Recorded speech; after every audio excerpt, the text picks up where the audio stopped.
À la veille des 6 ans de l'incendie de Lubrizol, pour lequel toujours aucune date de procès n'a été fixée, ce nouveau rapport accablant pour l'industriel, près de 1000 équipements avaient été déclarés non conformes dans la zone explosive de l'usine rouennaise.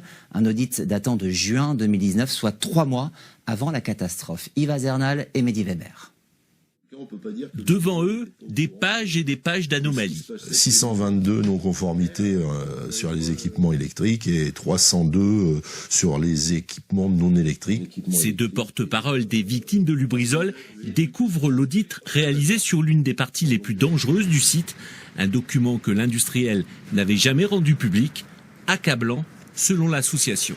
924 non-conformités en zone ATEX, atmosphère explosive, c'est-à-dire que la moindre étincelle peut mener à la catastrophe. On a du mal à croire que s'il y a autant de non-conformités en zone la plus dangereuse de l'usine, ailleurs, c'était dans un meilleur état. Clairement, c'est juste par déduction, une évidence. Il y avait des problèmes partout. Le 26 septembre 2019, l'agglomération rouennaise vit l'un de ses pires cauchemars. Un gigantesque incendie chez Lubrizol. Des milliers de tonnes de produits chimiques se consument. Les habitants se retrouvent confinés. Quelques semaines avant la catastrophe, en juin 2019, un audit alertait sur la présence de câbles mal fixés, de matériel défectueux dangereux.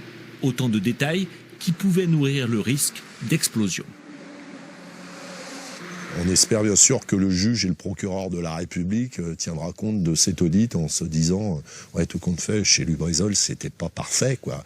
Et clairement, il faut un procès, quoi, parce que pour l'instant, on n'en est pas encore au stade du procès. La direction de Lubrizol, de son côté, réfute tout lien de causalité entre l'incendie et les équipements défectueux. Ces derniers ont été enfin mis aux normes après une demande du préfet en mai de cette année.